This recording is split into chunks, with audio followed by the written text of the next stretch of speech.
Straight talk from Israel. You're listening to Israel News Talk Radio. You're listening to The Jay Shapiro Show.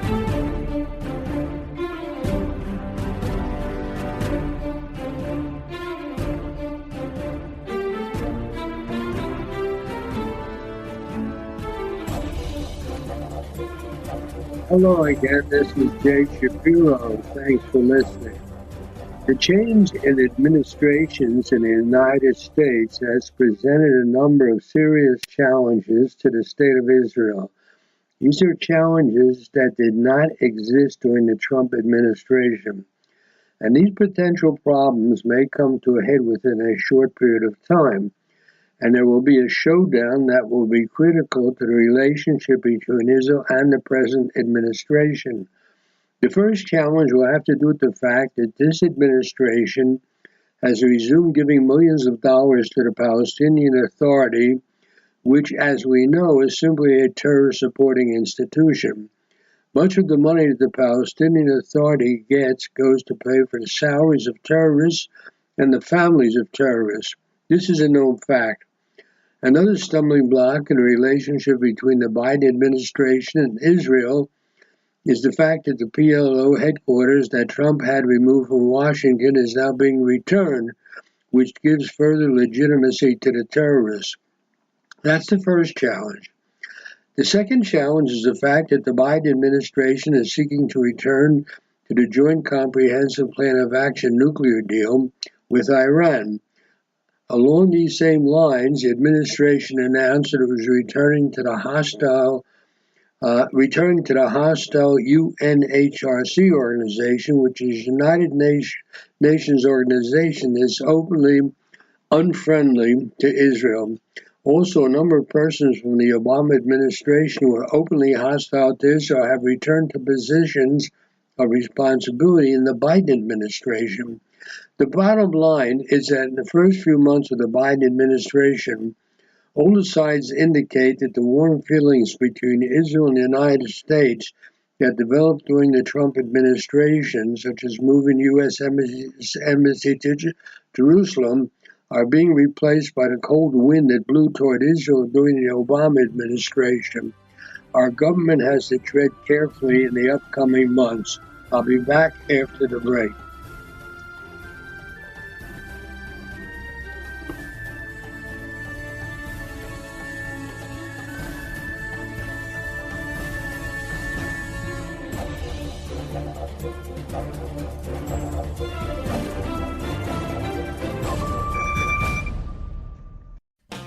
How did a nice Jewish girl from Delaware end up living in Israel? Shalom, I'm Natalie Sapinski. Join me on my show, Returning Home. Meet different people who have moved to Israel. Hear their personal stories, their highs, their lows, and everything in between. Each week, we talk to experts on immigration and the process of moving to Israel. Listen to Returning Home every Thursday, only on Israel News Talk Radio. You're listening to The Jay Shapiro Show.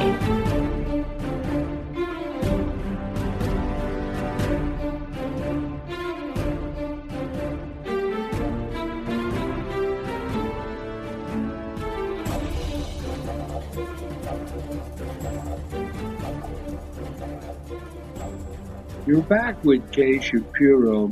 I want to devote part of my program to two areas in which I believe are going to be conflicts between the Biden administration and the state of Israel.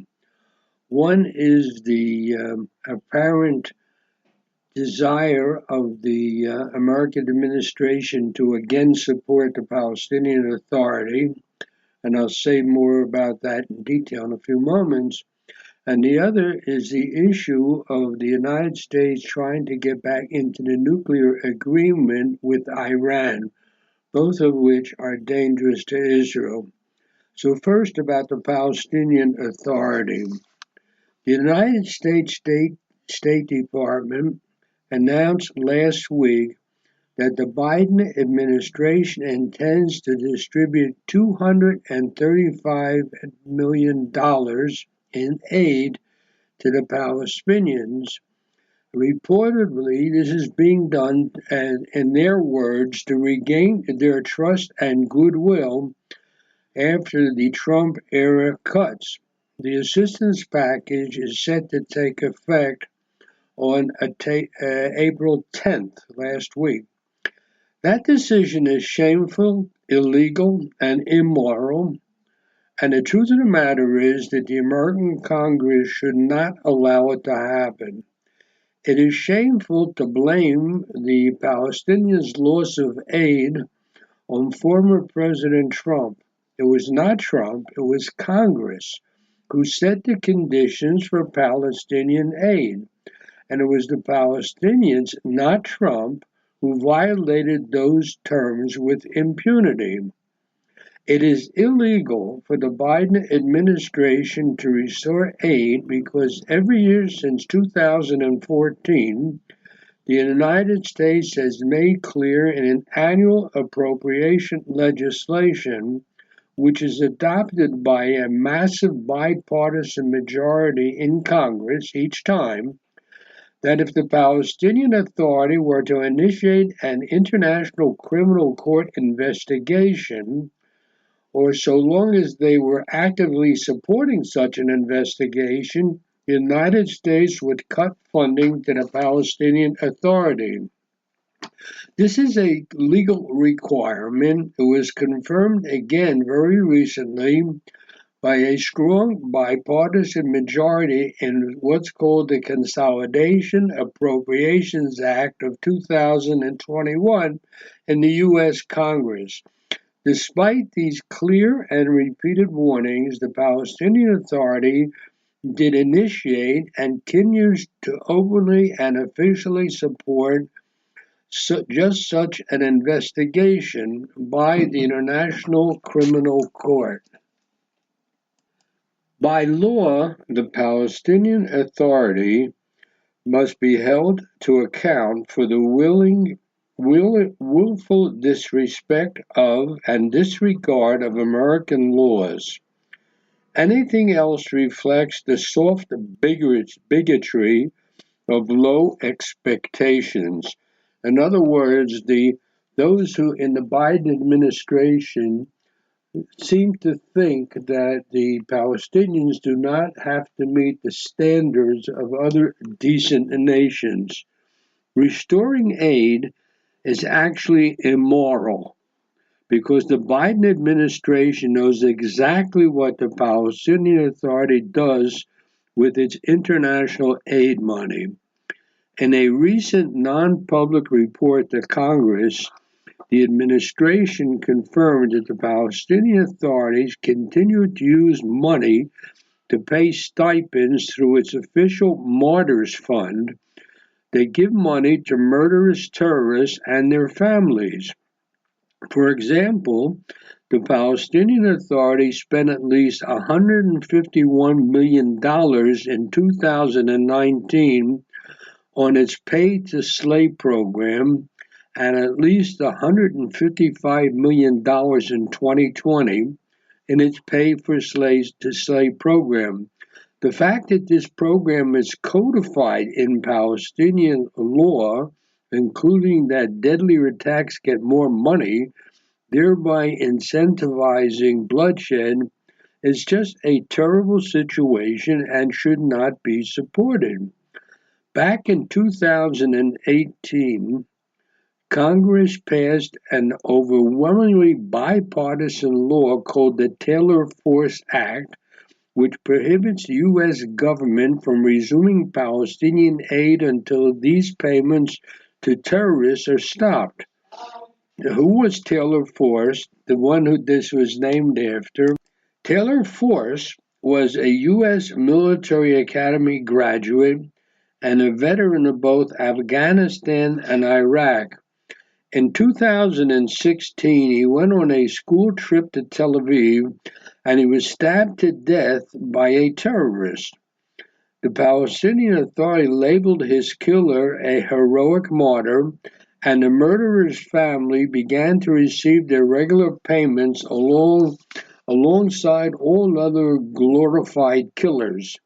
It is a terrible disgrace to Taylor Force's memory and a grave disrespect to the memories of all those who have been killed to try to curry favor with a governmental authority, the Palestinian Authority, that would and actually does certifiably and admittedly pay to have people murdered.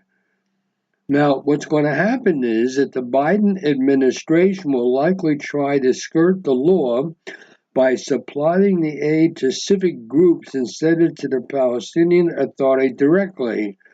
But that is not an answer.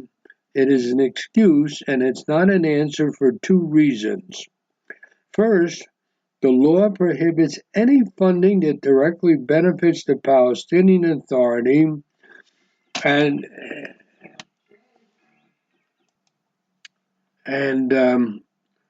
according to a recent report from the U.S. Government Accountability Office, between 2015 and 2019, the U.S. Agency for International Development, which is the agency in charge of distributing funding, did not ensure that the sub-awards from its allocations were not being given to terrorists. In other words, the money is being given, but they don't keep an eye on how it's spent.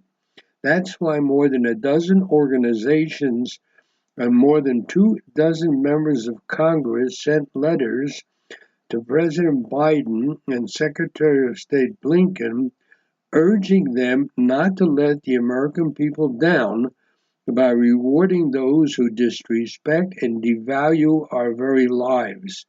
It's not too late to change course, and the Congress should make it clear that the Palestinians need to regain trust and goodwill before they send more money and more support.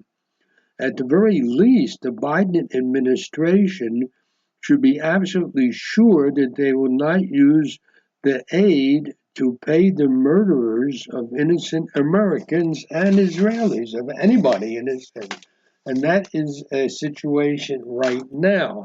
Now, as I said, the Congress passed this Taylor Force Act, and the whole idea was to not reward terrorists and family members of imprisoned terrorists.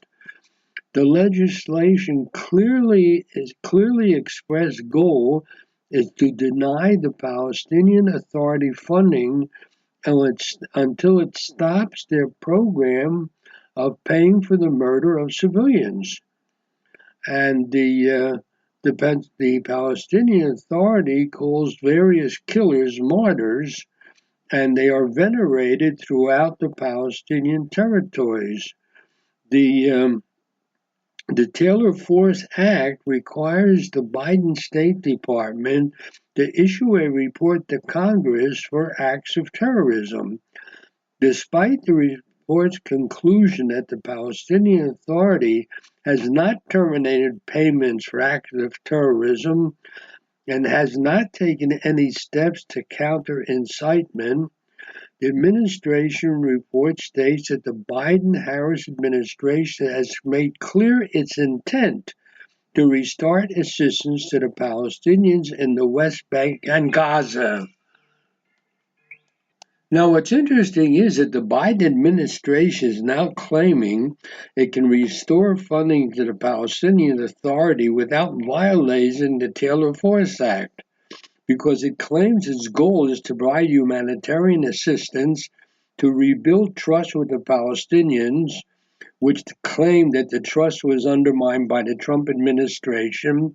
And they said they want to economically stabilize the Palestinian Authority, and they want to advance the peace process with Israel. And that the idea of advancing the peace process is like trying to awaken the dead, but it's another story. Now, what happened was, historically, the Trump administration cut off funding both to the Palestinian Authority and to the UNWRA, which is the UN agency that financially supports descendants of Palestinian refugees. The Biden administration is also planning as a goodwill gesture to reverse Trump's decision to close the PLO office in Washington. I'll speak up more about this in the next section. I'll be right back.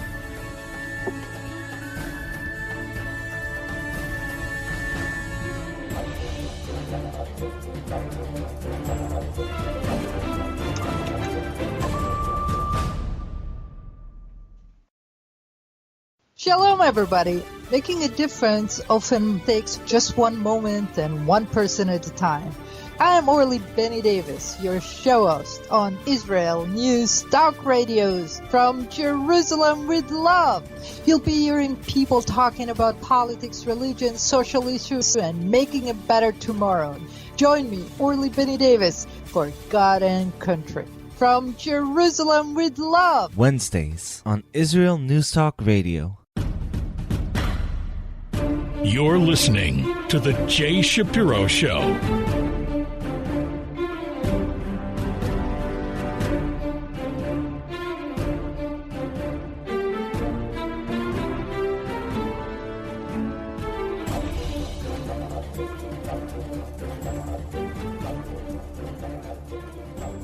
You're back with Jay Shapiro. I want to continue what I was saying about the Biden administration's intention to restore money to the Palestinian Authority and also to reverse Trump's decision to close the Palestinian Authority office in Washington.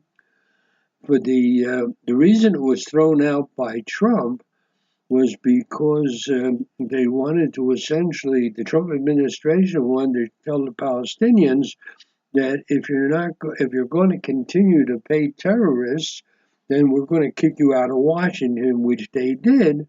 And now the Palestinian Authority is going to return to Washington. Now, the State Department's report is clear. It says that the Palestinian Authority expressed its intention to expend approximately $151 million in payments to convicted prisoners, administrative detainees, and former prisoners, and also expressed its intention to expend approximately $191 million in support of families of deceased Palestinians referred to as martyrs.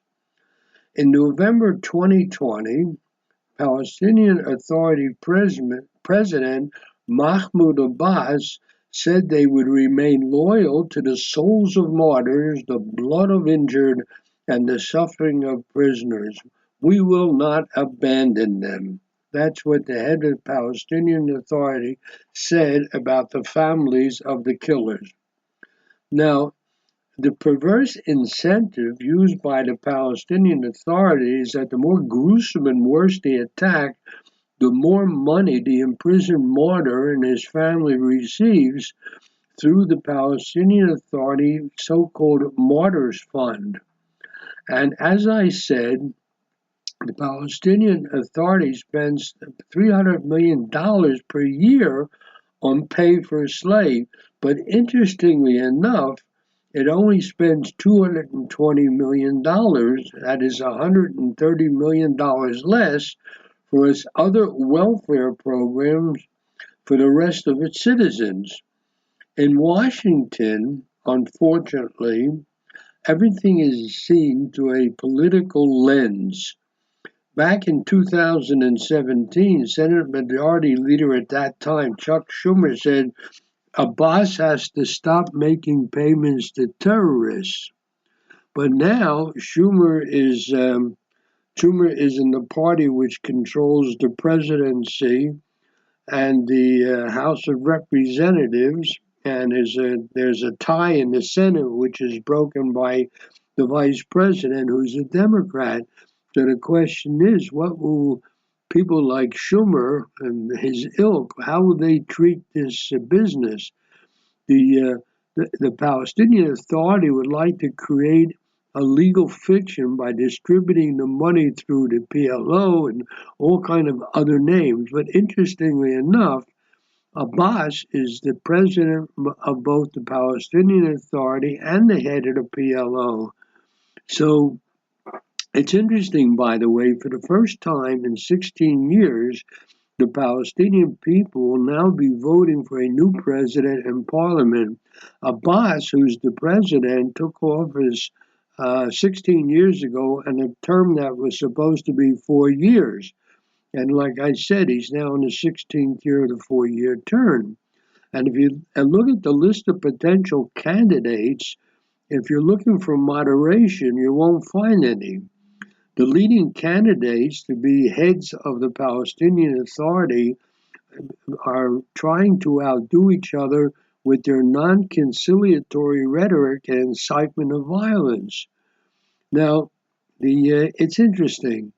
The previous American administrations tried to give the Palestinian Authority carrots in order to get them to be more moderate. However, there were never any concessions, never. So you would think that the Biden administration should learn from past experience. You can be sure that giving up leverage for nothing gets you nowhere. See, the truth of the matter is that the bottom line is that the U.S. administration needs to uphold the Taylor Force Act, which is law, and to give the Palestinians, the terrorists, any kind of money for getting around these laws is simply wrong. Now, it's pretty obvious to any observer that the Biden administration, which took office just a few months ago, back in January, is going to probably have a showdown with Israel, because a series of small steps have taken place by the administration, but they could lead to a big obstacle in the agreements and the peace between Israel and the United States, which is historic. From the start, the Biden administration has been doing whatever it can to undercut anything the Trump administration did in relation to the Israel-Palestinian conflict. As a first step, Biden immediately returned to the Obama-era language of speaking of settlement activity as a stumbling block to peace, whereas the Trump administration legitimized settlement activity and rather than trying to stop settlement activity, it focused on Palestinian terrorism as the main issue. Now, within the last several weeks, the Biden administration began to reframe the conflict like it was in the era of Obama. Quite significantly, about 10 days ago, the Biden administration reintroduced the word occupation to describe all of the settlements in what they call the West Bank. A little bit later, last week, the administration agreed to relaunch a system of providing financial assistance to the Palestinians, including to the Palestinian security services eliminated by Trump. And as I said, all this is happening although the Palestinian Authority has not ended its monthly stipends for terrorists. To date, the American administration has spoken of a financial package of several $100 million. Interestingly enough, the only element of the Trump-era prohibition on financing that remains is that there'll be no direct aid to the Palestinian Authority outside of for security. And as I said, part of that assistance in the order of $150 million is earmarked for the United Nations Relief and Works Agency, which Israel has accused of incitement and mismanagement, and is cementing in place a definition of Palestinian refugees that ultimately dooms the conflict to any kind of settlement. No, Israel believes, for example, that if they're going to give any money to refugees, it should be granted only to the 750,000 Palestinians who fled their homes as a result of the 1948 War of Independence, something which we are going to celebrate this week, by the way. By the way, the number of 750 Palestinians is the largest estimate. Some say that the number of Palestinian refugees is really closer to 400,000. So the United Nations Relief and Works Agency grants refugee status to the descendants of those original refugees. So there are about 5.7 million refugees in East Jerusalem, Gaza, the West Bank, Jordan, Lebanon, and Syria. And among the Palestinian demands is the right of return for refugees to Israel. A move, of course, that would make it impossible for Israel to retain its Jewish ethnic majority. So this is a situation which is really does not do anything toward resolving the conflict. So apparently, the restoration of assistance to the UN is seen as an endorsement of maximal refugee status in a way that would make it difficult to resolve this issue should indeed negotiations restart, which is unlikely to begin with. And so this is roughly the opening salvo in Biden's bid to reestablish ties with the Palestinian Authority. That's the bottom line of what's happening. So what's going to happen in the future, obviously nobody knows. But Biden is doing everything he can to essentially do away and snuff out anything that Trump did. And most of the things that Trump did vis-a-vis the problem here in the Middle East, here in Israel and the Palestinians, was very positive toward Israel, although he essentially asked the Palestinians to be involved, but they refused even to recognize anything that Trump did. So now we're finding, after 4 years of Trump, that we're going back to the situation under the Obama administration, in which the present president was vice president at the time. I'll say a little bit more about this after the break. I'll be right back.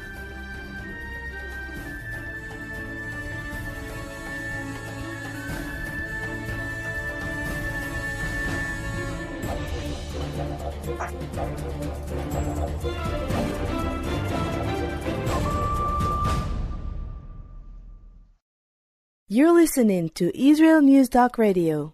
This is Shai Ben-Tekoa, and each week I'll be webcasting to you from Judea, origin of the word Jew, a people besieged and beleaguered in every generation. Nazi Germany is but a memory, but in its place the world invented the phantom Palestinians as this generation's internationally authorized Jew killers.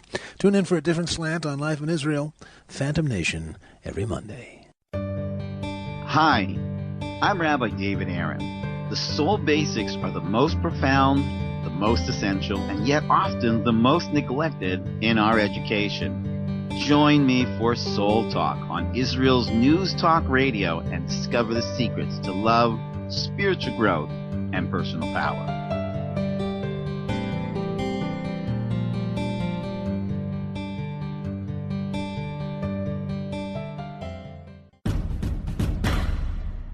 You're listening to The Jay Shapiro Show.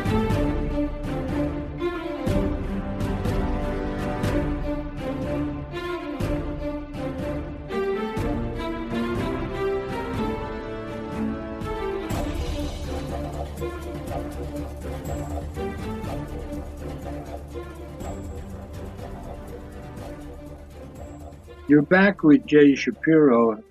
Everything I said in the first two segments of the program this week had to do with the relationship between the Biden administration and the Palestinian Authority and Israel.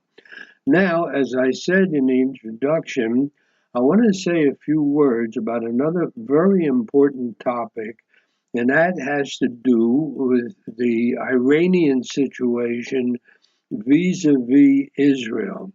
And the bottom line is that those things that were done under the Obama administration, when Biden was the vice president, are probably going to repeat themselves, put Israel on the defensive, and validate another nuclear deal with Iran. Again, I'm not an expert on foreign affairs, don't claim to be, but just watch what's happening, read the headlines, read the open literature, the newspapers, and you get a feeling that the Biden administration is going to come into conflict with Israel, not only about the Palestinian Authority, but about what's happening with Iran and the danger it represents to the Middle East in general, not just to Israel. The Biden administration is currently uh, uh, essentially talking with Iran to re-engage the so-called JCPOA, which was the agreement, the Joint Comprehensive Plan of Action nuclear deal. And instead of full and close cooperation with Israel, and not only Israel, but the Arab allies of the United States, instead of cooperation regarding Iran, we're getting disinformation and early signs of a campaign coming from Washington that's not good for Israel. This week, an American official outed an Israeli commando strike on a ship used as a sea base by Iran's Islamic Revolutionary Guard Corps. This was done in the Red Sea off the coast of Djibouti. The Biden administration sources leaked to a story to the New York Times accusing Israel of causing trouble while nuclear peace talks with Iran were underway. Now, our Prime Minister Netanyahu responded to this, and he said publicly that we have to curb Iranian aggression in our region of the world, and this threat to us is not a theoretical matter. We know how to defend ourselves by ourselves from those who seek to kill us. Those are the words of our Prime Minister. And in case anybody misunderstood what he was saying, Netanyahu added that the danger that Iran will return to a path that will allow it to develop a nuclear weapon is on our doorstep on this very day. We cannot go back to the dangerous nuclear plan. And that is what our Prime Minister said, and for the whole world to hear. At the same time, the administration has distanced itself from the Abraham Accords. Keep in mind that the Abraham Accords, which took place and were signed within the last year and a half, are between Israel and a number of Muslim countries in this area, this region of the world, who also are afraid of Iran. Keep in mind, by the way, you always have to keep in mind that although Iran and these other countries are Muslim countries, there are different kinds of Muslim. There's Sunni Muslims, and which is what most of the Arab states are, and Shiite Muslims, which is what Iran is, and they're not too they're not too friendly with each other. And the American administration, the Biden administration, has frozen some of the promises made by President Trump's administration to the Arab countries that committed themselves to peace with Israel. Now, if you look at each of these American actions separately, you'll find that the cumulative effect is to put Israel on the defensive. And that is exactly what the administration intends to do. Israel essentially is being warned not to be too pushy about its policy to Iran, or else the administration can bother Israel diplomatically.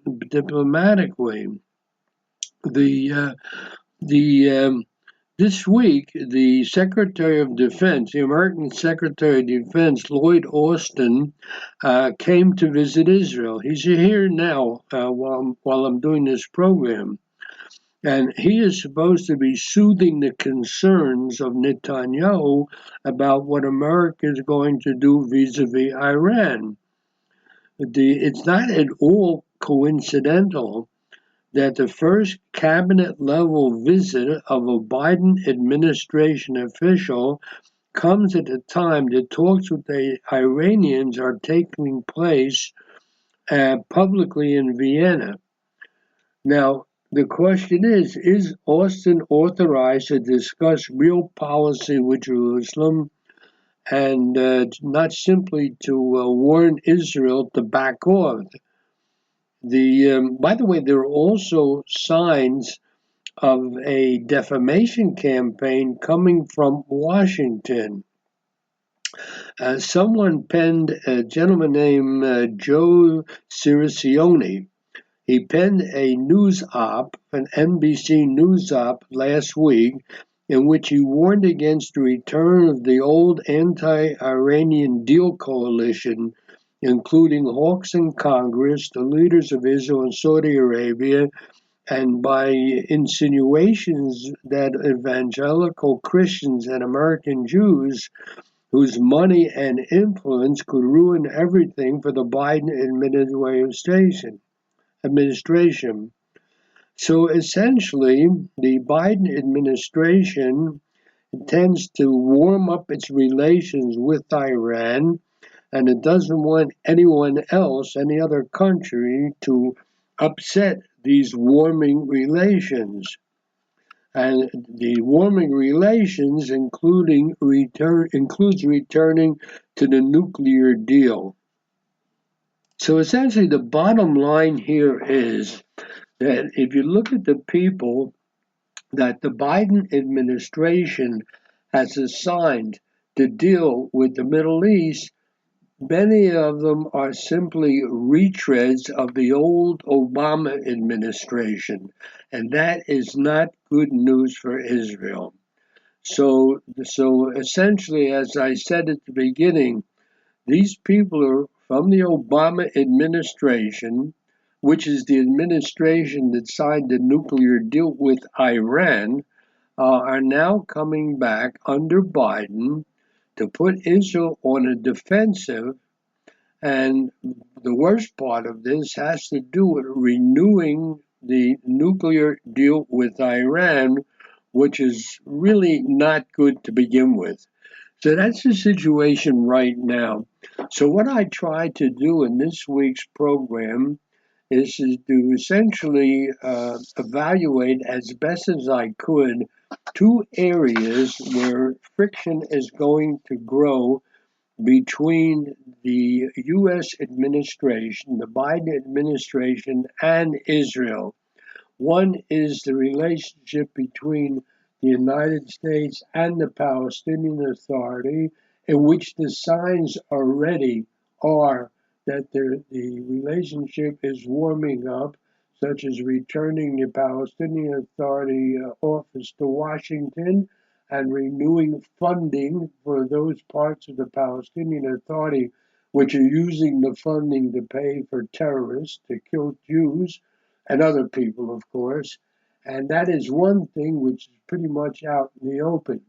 The second area of possible or potential friction is the relationship between the United States and Iran.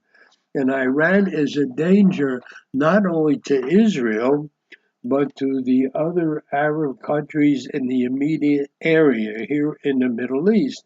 And as I said before, that could well be one of the reasons why some of these Sunni Muslim nations are warming up their relations with Israel, because although they held off relations with Israel because of the Palestinian Authority, these other countries have come to the conclusion that they have to do what's best for them. And what's best for them means making friends with anybody like Israel who will help them to defend themselves against the threat from Iran. So we live in a very complicated part of the world. And right now, it appears like the Biden administration's policies are adding to that complication. As Moshe Aaron, who was once Israel's foreign minister, said famously, the Middle East is not the Middle West.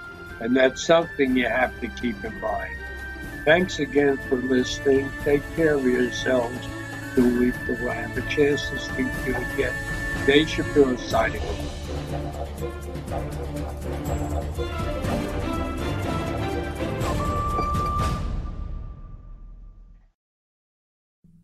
Israel News Talk Radio's chat room. Just click the orange button at the top of the IsraelNewsTalkRadio.home page, log in as yourself or an anonymous guest, and join in on the fun. You'll meet other listeners from all over the world who listen to Israel News Talk Radio, and you can make new friends. Israel News Talk Radio's chat room. It's the closest you can get to being in the studio with us. We love listening to Israel News Talk Radio. Where can you get the inside news on Israel? At Israel News Talk Radio, we're dedicated to sharing Israel's inside story with the world by providing our listeners with news on Israeli politics, current affairs, and Israeli Jewish culture. The Israel News Talk Radio homepage also provides you, the listener, with useful information at your fingertips, with scrolling news headlines, weather, currency exchange, Shabbat candlelighting times, and so much more. Our radio programming is always accessible and on demand. We operate absolutely free of charge for everyone, everywhere. If you love what we do, partner with us now by becoming an Israel News Talk Radio supporter. With your support, you'll be inscribed on our Israel News Talk Radio Wall of Fame. There's nothing like us in the world. Be part of something great. Israel News Talk Radio. Straight talk from Israel. If you love Israel News Talk Radio, then you'll love our Facebook page. We keep you up to date on what's happening in Israel, plus little surprise treasures that we don't share on the radio. Go now to follow us on Facebook. Just look for the Israel News Talk Radio Facebook page, and don't forget to subscribe and follow us by clicking on the like button. We post great stuff there that you'll want to share. Israel News Talk Radio on Facebook and Israel News Radio on Twitter. News, opinion, and more. You're listening to Israel News Talk Radio.